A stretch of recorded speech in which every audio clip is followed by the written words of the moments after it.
Na aula de hoje nós falaremos sobre a grande figura da prosa realista em Portugal. Nós falaremos de Eça de Queiroz. Não se esqueça que nós já vimos o que foi o realismo.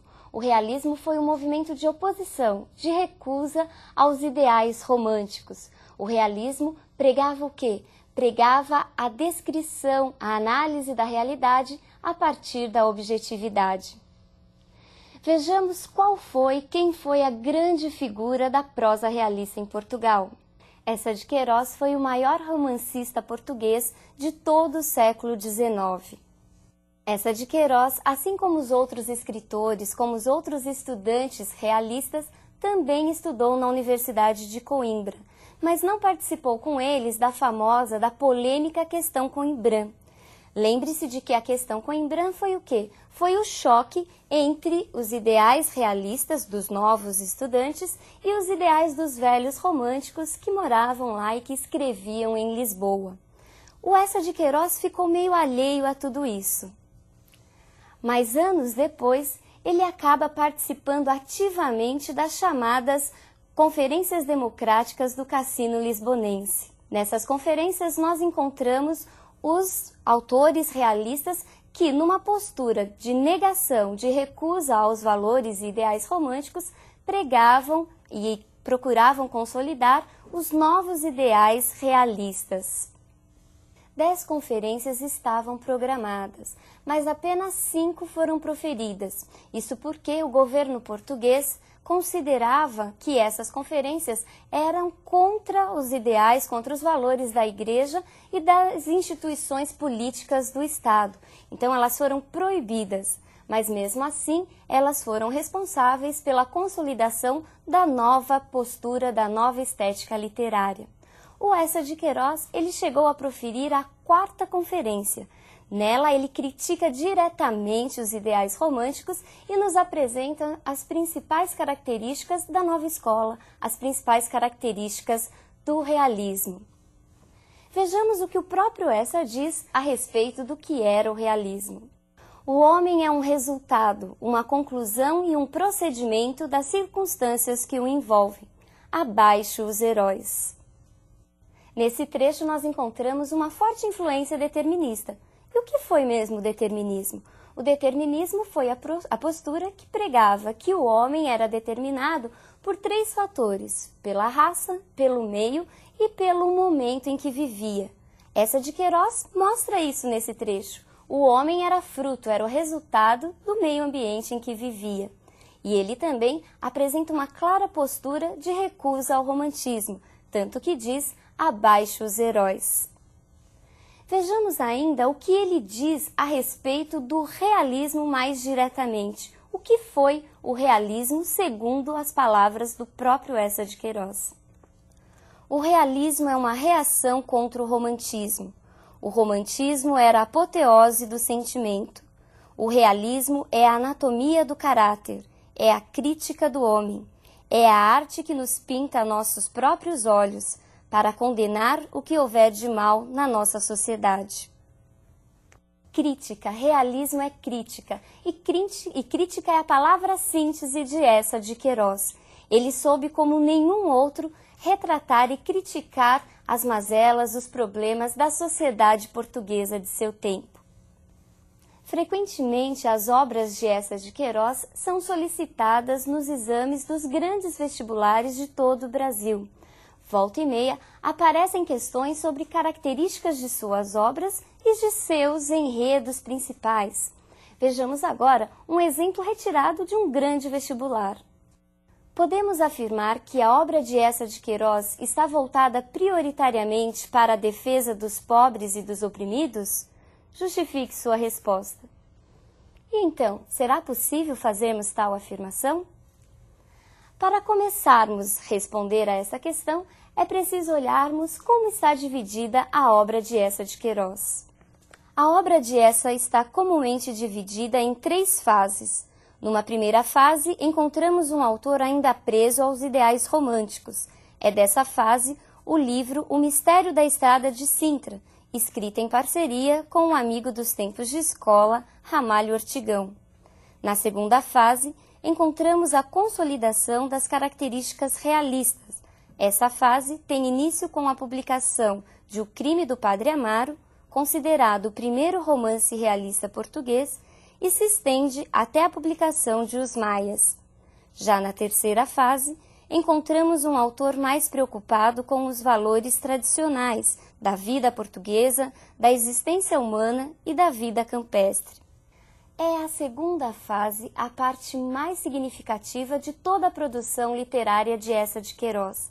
É nessa segunda fase em que os valores realistas são levados ao extremo. É nessa fase que Eça de Queiroz acentua a crítica à sociedade, a crítica aos valores morais que estavam em decadência e principalmente a crítica em relação ao clero e à burguesia.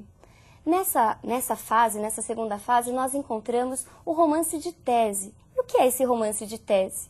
Eça de Queiroz apresentava uma ideia inicial, uma tese que seria desenvolvida a partir das ações das personagens.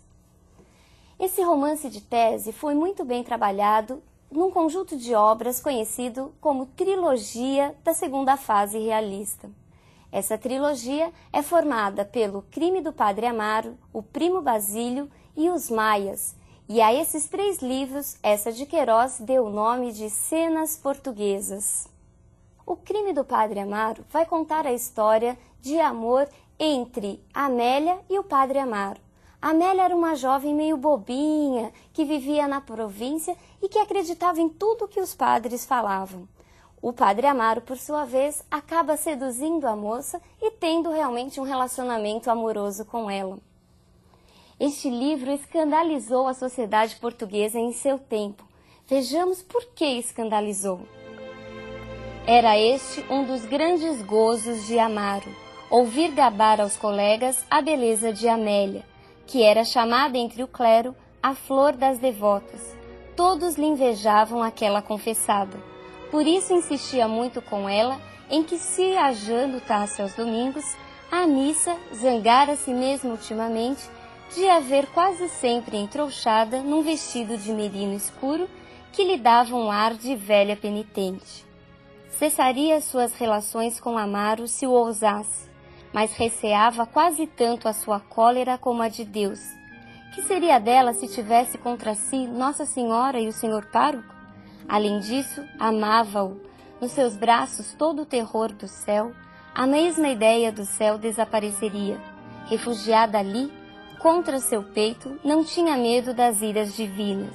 O desejo, o furor da carne, como vinho muito alcoólico, davam-lhe uma coragem colérica. Era como um brutal desafio ao céu que se enroscava furiosamente ao seu corpo. Perceberam por que escandalizou um padre que mantinha um relacionamento amoroso com uma jovem? Outra obra importante de Eça de Queiroz nessa segunda fase é O Primo Basílio. O Primo Basílio, ele vai contar a história de quem? A história de Luísa, uma jovenzinha meio sem sal, sem açúcar, segundo alguns, que fazia o quê? Passava grande parte do seu dia lendo romances românticos e num excesso de sentimentalismo. Seu marido viaja a uma certa altura do texto e ela acaba se entregando a um relacionamento amoroso com seu primo, o Primo Basílio. Este, por sua vez, era um aventureiro, um rapaz despreocupado e que na realidade nem gostava de Luísa, apenas queria uma aventura amorosa. Vejamos agora um dos trechos mais importantes de O Primo Basílio, em que a criada Juliana fica chantageando a sua patroa, chantageia a Luísa. 600 mil réis? Onde quer que eu vá buscar 600 mil réis? Ao inferno, gritou Juliana. Ou me dá 600 mil réis, ou tão certo como eu estar aqui, o seu marido há de ler as cartas. Luísa deixou-se cair numa cadeira aniquilada. Que fiz eu para isto, meu Deus? Que fiz para isto? Juliana plantou-se-lhe diante, muito insolente. Os Maias, o último livro da trilogia Cenas Portuguesas, conta a história do amor incestuoso dos 2 irmãos, Carlos Eduardo da Maia e Maria Eduarda. As crianças foram separadas enquanto ainda eram bebês, mas depois, por ironia do destino, acabam se encontrando e se apaixonando. Ao lado dessa trama central, Eça de Queiroz critica a futilidade e o falso moralismo da alta sociedade de Lisboa, da alta sociedade lisboeta. Vejamos agora um importante trecho em que Carlos Eduardo descobre ser irmão de Maria Eduarda. E tu acreditas que isso seja possível? Acreditas que suceda a um homem como eu, como tu, numa rua de Lisboa? Encontro uma mulher, olho para ela, conheço-a, durmo com ela, e entre todas as mulheres do mundo, essa justamente há de ser minha irmã? É impossível. Não há Guimarães, não há papéis, não há documentos que me convençam. Já numa terceira fase, nós encontramos um Eça de Queiroz mais voltado aos valores que não se identificam tanto com a proposta realista. Nós falamos que nesse momento Eça de Queiroz está mais voltado ao resgate dos valores tradicionais, à busca da tranquilidade no campo, temas esses tratados nos livros A Ilustre Casa de Ramires e A Cidade e as Serras. Já nessa terceira fase também nós encontramos uma obra muito engraçada, quase todo aluno que a lê fica encantado com ela. É o livro A Relíquia.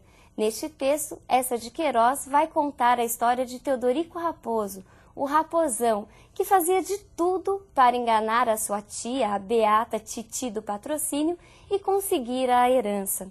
Depois de muitas indas e vindas, descobre-se que Teodorico não era nenhum beato e ele acaba tendo um final surpreendente. Agora você já é capaz de responder aquela perguntinha inicial, aquela questão de vestibular. Vejamos. Podemos afirmar que a obra de Eça de Queiroz está voltada prioritariamente para a defesa dos pobres e oprimidos? Justifique sua resposta. Então, fácil não a resposta? Exatamente, a resposta é negativa, nós não podemos fazer tal afirmação. Porque embora Eça de Queiroz fale em vários momentos das injustiças sociais, a sua ênfase, a sua ideia central é a crítica à alta burguesia, à alta aristocracia da sociedade e do clero português. Agora vejamos um texto em que o próprio Eça de Queiroz nos fala qual era o seu objetivo. Vejamos qual era o objetivo de Eça de Queiroz ao escrever seus livros. Minha ambição seria pintar a sociedade portuguesa e mostrar-lhe como num espelho. Que triste país eles formam, eles e elas. É o meu fim nas cenas portuguesas. É necessário acutilar o mundo oficial, o mundo sentimental, o mundo literário, o mundo agrícola, o mundo supersticioso. E com todo o respeito pelas instituições de origem eterna, destruir as falsas interpretações e falsas realizações que lhe dá uma sociedade podre. Não lhe parece você que um tal trabalho é justo? Viram? É o próprio Eça que nos dá a resposta a essa questão. Bom, na aula de hoje nós falamos da grande figura da prosa realista em Portugal. Por hoje é só, um grande abraço e até a nossa próxima aula.